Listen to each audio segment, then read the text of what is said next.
So, let's talk about a really fascinating question. Could a cannabis-based extract actually offer some relief for the toughest symptoms of Alzheimer's disease? Well, a recent observational study decided to take a look, so we're going to break down exactly what they found. First off, you got to understand the scale of this problem. In 2019, 36 million people around the globe were affected by dementia. And that number? It's expected to just keep climbing. That's why the hunt for any kind of relief, for any kind of treatment, is such a massive global priority. You know, when you think of Alzheimer's, what's the first thing that comes to mind? For most of us, it's memory loss. But for the people living with it and for their families, the disease is so much more than that. It's really just the tip of the iceberg. Just take a look at this list. We're talking about agitation, apathy, severe irritability, insomnia. These are the daily realities that cause an immense amount of distress, not just for the patients, but for their caregivers too. And it's these specific challenges that this study zeroed in on. Okay, so faced with these really tough symptoms, where did the researchers even begin?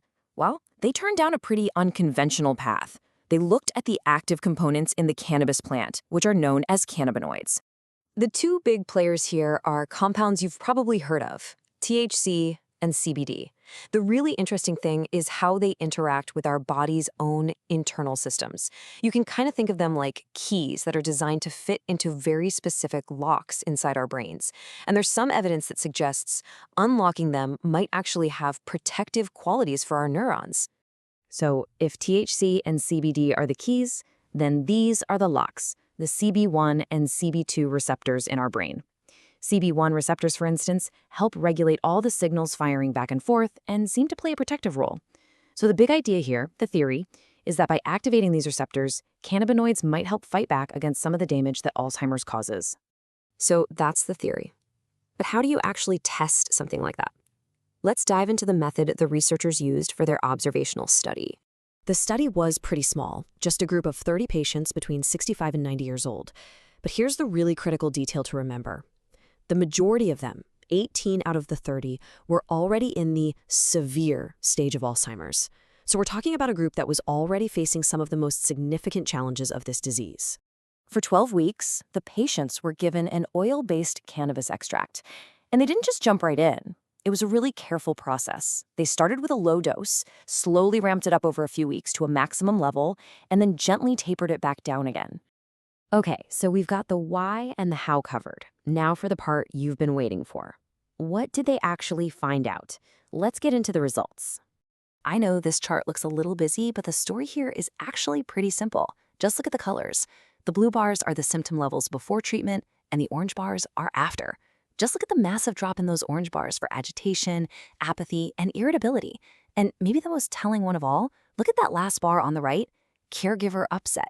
That went down significantly too, which just speaks volumes. Now, this next chart focuses specifically on aggression. And again, it's the same story. The green post-treatment bars are clearly lower than the red pre-treatment ones. For families who are managing these incredibly difficult behaviors day in and day out, any reduction like this is a really big deal. But here's where things get really interesting and kind of surprising. The whole study was aimed at behavior, right? But check out this chart on cognitive function. For some of the patients, the purple post-treatment bars are actually higher than the light blue pre-treatment ones. It looks like they actually saw some cognitive improvement, especially in things like knowing the time and where they were. So let's put a hard number on that. Nearly half the patients, 45%, saw their cognitive impairment classification actually get better, shifting from severe down to mild or moderate. Now, to be clear, more than half didn't see a significant change. But remember, improving cognition wasn't even the goal of the study.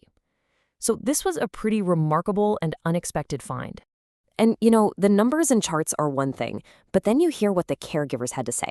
They talked about patients being calmer, less irritable, and more connected to what was happening around them.